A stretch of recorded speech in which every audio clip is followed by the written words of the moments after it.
c'est par l'Esprit. Amen. C'est par l'Esprit. Il y a une chose que vous devez savoir, et qu'il y a deux mondes qui existent, qui régissent cette terre. Il y a le monde invisible et il y a le monde visible et le monde invisible. Il y a ce que tout le monde peut voir avec ses yeux physiques, et il y a certaines choses qui se passent dans le monde invisible que tout le monde n'a pas la capacité de voir. Il y a quelque chose que vous devez comprendre. En fait, c'est le monde invisible qui domine sur le monde visible. Avant que quelque chose ne se produise sur cette terre, cela a d'abord eu lieu dans le surnaturel. Amen. Avant que ta bénédiction ne se matérialise, avant que ta bénédiction ne soit palpable ou tangible, elle a d'abord lieu dans le règne spirituel. Ma Bible pouvait dire que lorsque l'ange est venu parler à Daniel, Dieu avait déjà exaucé Daniel depuis qu'il avait fait monter sa prière. Mais le prince de Perse était en train de bloquer la prière de Daniel. Donc en tant qu'enfant de Dieu, aussi vrai que vous avez des yeux physiques, vous devez avoir des yeux spirituels. Aussi vrai que vous êtes charnel, c'est-à-dire que si on vous blesse, vous ressentirez de la douleur, c'est aussi vrai que vous devez être des personnes dirigées par l'Esprit. Est-ce que quelqu'un me comprend? Dans ce monde, il y a tellement de personnes charnelles que l'Église aujourd'hui n'a pas besoin de personnes charnelles. L'Église aujourd'hui a besoin des personnes spirituelles qui peuvent voir dans l'invisible, se connecter à l'invisible et télécharger ce qui se passe dans l'invisible. En fait, le mot de passe pour la connexion à l'invisible, c'est le Saint-Esprit. Pour que tu puisses accéder aux informations qui sont codées dans l'invisible, il te faut une force qui ne t'émanera pas de ton intelligence, qui ne t'émanera pas de la connaissance que tu as de la parole de Dieu, mais c'est une force exceptionnelle. Jésus pouvait rassembler ses disciples et leur dire, en fait, vous, qui dites-vous que je suis, moi le Fils de l'homme?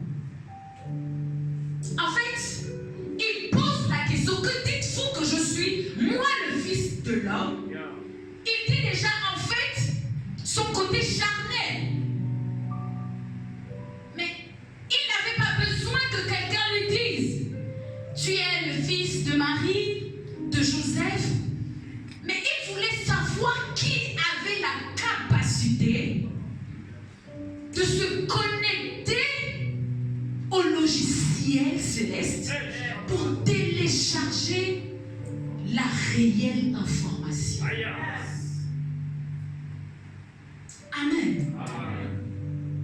Et Pierre qui se lève, qui dit, moi, je sais qui tu es. Je sais que tu es le Messie qui nous a été envoyé. Tu es Jésus-Christ.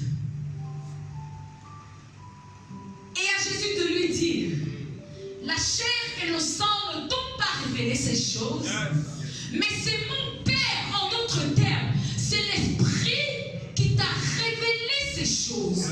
Bien-aimé, il y a des révélations que tu n'auras pas si tu n'es pas en esprit.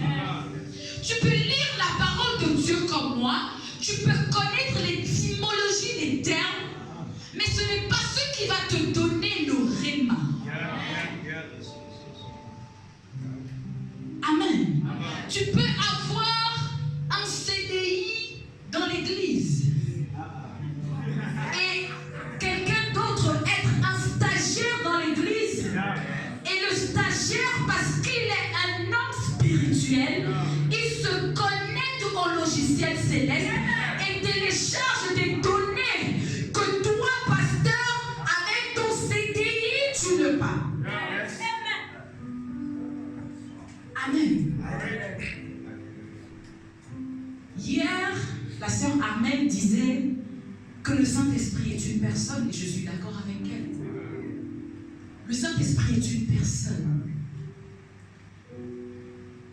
Éphésiens 4, le verset 3 nous dit: n'attristez pas le Saint-Esprit. Amen. N'attristez pas le Saint-Esprit. Et 1 Thessaloniciens, je crois le 5, verset 19 nous dit: n'éteignez pas le Saint-Esprit. En fait, il y a une catégorie de personnes qui attristent le Saint-Esprit parce que le Saint-Esprit ne travaille pas. Et vous savez que si toi et moi on est en relation et que tu passes tout ton temps à m'attrister, je m'écarte de toi. Et le Saint-Esprit nous dit 1 Thessaloniciens peut être éteint. En fait, tu peux être dans l'église, parler en langue et y avoir le Saint-Esprit qui est éteint. Pour preuve, tu peux être dans une maison, habiter une maison et être sans courant. Parce que le Saint-Esprit est la lumière du monde. Tu peux être dans une maison sans avoir d'électricité, sans avoir d'eau. Le Saint-Esprit est cette eau vive. Le Saint-Esprit est cette lumière. Aussi vrai que tu lises Acte 19. Et je vais ensemble nous poser une question. Acte 19, à partir du verset 1. Est-ce que quelqu'un peut lire, s'il vous plaît, rapidement?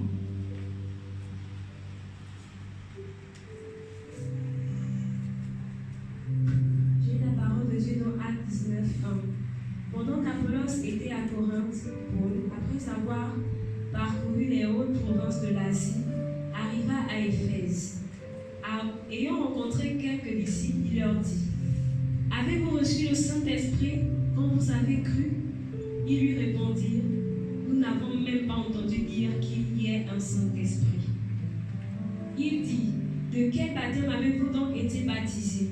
Et ils répondirent: du baptême de Jean.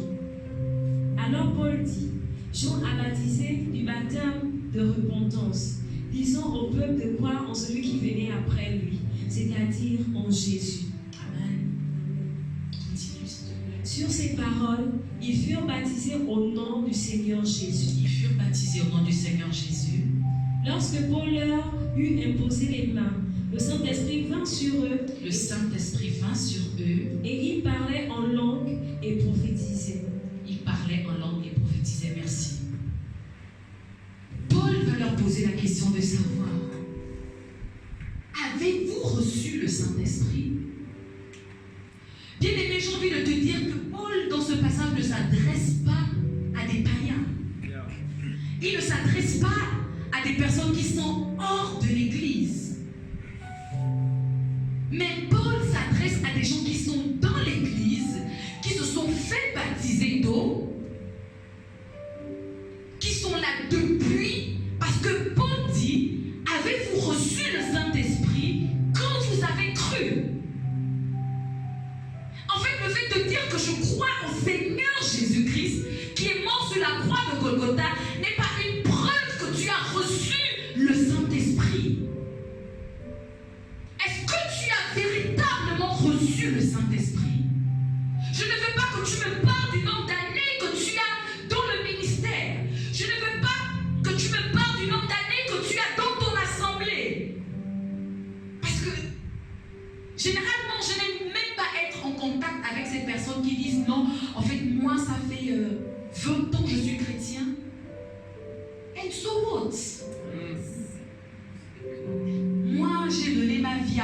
il y a 50 ans? Non. C'est fou. As-tu reçu le Saint-Esprit? Yeah. Ça, c'est la question. Amen. Parce que si tu as reçu le Saint-Esprit, pas si tu as cru en Jésus, mais si tu as reçu le Saint-Esprit, ta vie doit nous le prouver. Exact. Il doit y avoir un changement apparent dans ton attitude, dans ton langage, dans ta façon de te vêtir, dans tes fréquentations, dans ta manière de prier, dans ta façon de servir Dieu. As-tu reçu le Saint-Esprit? Yeah.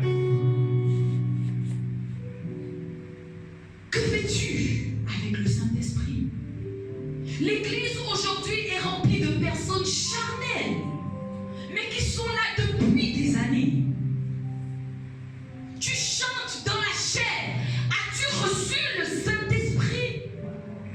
La parole de Dieu dit, Dieu est esprit, et ceux qui l'adorent doivent l'adorer en esprit. As-tu reçu le Saint-Esprit?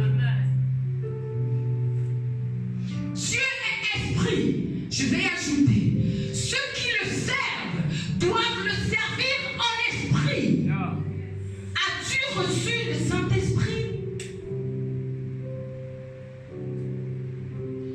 Lorsqu'on lit la suite de ce passage, lorsque Paul a imposé les mains sur eux, la Bible dit qu'ils ont commencé à parler en langue et ils sont allés prophétiser.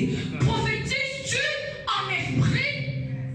Prophétises-tu hors de l'esprit ou avec l'esprit de Dieu? Yeah. Ou bien tu prophétises quand tu connais la vie de la sœur ou du frère, tu as entendu dire quelque chose et puis